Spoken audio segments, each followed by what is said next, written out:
ऐसा तो नहीं है कि आप भी वोटवा भाजपा को देंगे, बस कमियां गिना रहे हैं। कांग्रेस के चारों तरफ लहर है और कांग्रेस ही आ रही है। 50 लोग खड़े हैं, आप सबका एक एक करके इंटरव्यू लो तो अभी सामने आ जाएगा। क्या बात है।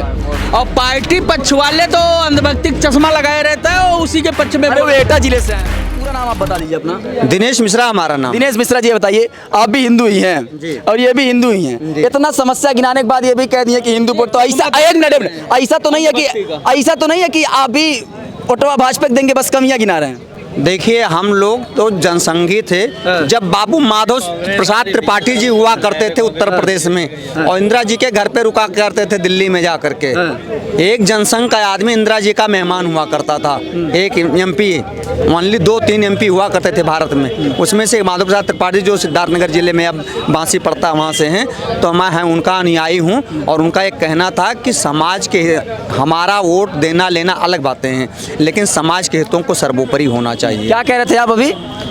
भाई हम कह रहे हैं कि कांग्रेस के चारों तरफ लहर है और कांग्रेस ही आ रही है। कांग्रेस का लहर है, बिल्कुल कांग्रेस आएगी। जैसे 2014 में मोदी जी की लहर थी, वैसे इस समय कांग्रेस की लहर है। अच्छा, प्रधानमंत्री के चेहरे को इतना गठबंधन कर लिए हैं, प्रधानमंत्री का चेहरा जो है वो रिवील नहीं हो पाएगा, हमको लग रहा है। भाजपा के सभा में कुर्सी खाली पड़ी पड़ी है, कोई सभा में जाने को तैयार नहीं है। वो ऐसी बात नहीं है। अरे अमेठी में यही हुआ यार। अमेठी में अभी इसलिए हुआ है क्योंकि सब जो है राहुल गांधी के साथ रैली में गए हुए थे ना, इसलिए खाली थी वहाँ पे। अच्छा, इसलिए खाली थी जी। राहुल गांधी के। जी। अच्छा, तो तमाम लोग हमारे साथ मौजूद थे। 2024 के मुद्दे पे हम लोगों ने बात किया और ज़रूरी था समझना ये कि आम लोगों की मंशा क्या है। लेकिन एक बात निकल के सामने आ रही है, सामने ये बात निकल के आ रही है कि आम लोग अपनी समस्याएं तो गिना रहे हैं, समस्याओं के प्रति वो जागरूक है कि हमको ये समस्या है, हमको ये समस्या है, हमको महंगाई, हमारे बेरोजगारी हमारे प्रदेश में है, देश में है। बावजूद इसके जब बात आती है वोट देने की, वोट देने के पहले वो ये सोचते हैं कि हम हिंदू हैं, क्या हम मुस्लिम हैं, या हम किसी और समुदाय से हैं।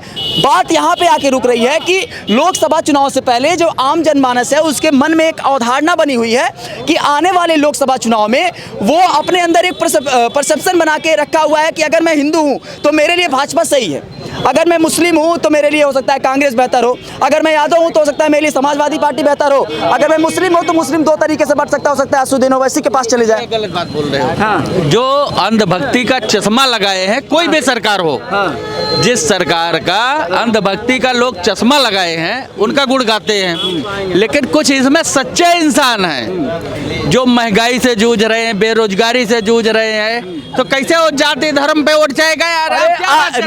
हम ये बात कर रहे हैं कि नहीं, सुनिए मेरी बात सुनिए। अभी चाचा ने हमको तकरीबन 12 समस्याएं गिनाई, और जब मैंने उनसे पूछा कि वोट किसको देंगे, क्या परिवर्तन होगा, उन्होंने कहा कि हिंदुत्व के बलबूते पे वोट भाजपा को जाएगा, क्योंकि हिंदुत्व की रक्षा, सनातन की रक्षा भाजपा करेगी। अगर 100 आदमी में एक आदमी अंधभक्ति चश्मा लगाया है, हो सकता किसी विधायक मंत्री के करीबी हो, तो वो मजबूरी में बोल रहा है। विधायक मंत्री के करीबी हैं आप? नहीं, हम किसी विधायक मंत्री नहीं, कोई बिल्कुल करीबी नहीं है सर जी। ना, एक विधायक मंत्री करीबी तो नहीं है वो। तो यहाँ पे कोई हिंदू मुसलमान करके वोट नहीं ले सकता है। कोई भी पार्टी सत्ता में आएगी, गलत काम करेगी तो उसका जनता विरोध करती है, ठीक है। और पार्टी पक्ष वाले तो अंधभक्ति चश्मा लगाए रहता है और उसी के पक्ष में। वो एटा जिले से आए सर जी, वो आम जनता है, उससे मतलब नहीं होता है, उससे मतलब नहीं होता। वाली बात हो गई भाई। ठीक है, 50 लोग खड़े हैं, आप सबका एक एक करके इंटरव्यू लो तो अभी सामने आ जाएगा।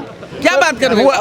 कहने का मतलब यह है कि आप लोग जो चुनाव में क्या मुद्दा सोच के लेकर आगे बढ़ रहे हैं, ये बेहतर है। और जो पीछे अभी मैंने लगभग 35-40 मिनट से लोगों से बुलवाने की कोशिश की, वो बस ये था कि लोग आम तरीके से क्या सोचते हैं, धरातल पे क्या सोचते हैं, और आने वाले लोकसभा चुनाव में किस मुद्दों को लेकर वोट करने वाले हैं। बेशक तौर पर बेरोजगारी एक समस्या है और उसको लोग उजागर तौर पर बेहतर तरीके से मुखर होकर बोले हैं उसके विषय पर। और अगर आपके क्षेत्र में क्या समस्या है, अपनी प्रतिक्रिया हमको ज़रूर बताएं, और ये भी बताएं कि आने वाले लोकसभा चुनाव को लेकर आपका परसेप्शन क्या है, कि कौन सी पार्टी का दमखम बेहतर दिखता हुआ मौजूदा स्थिति में आपको नजर आता है।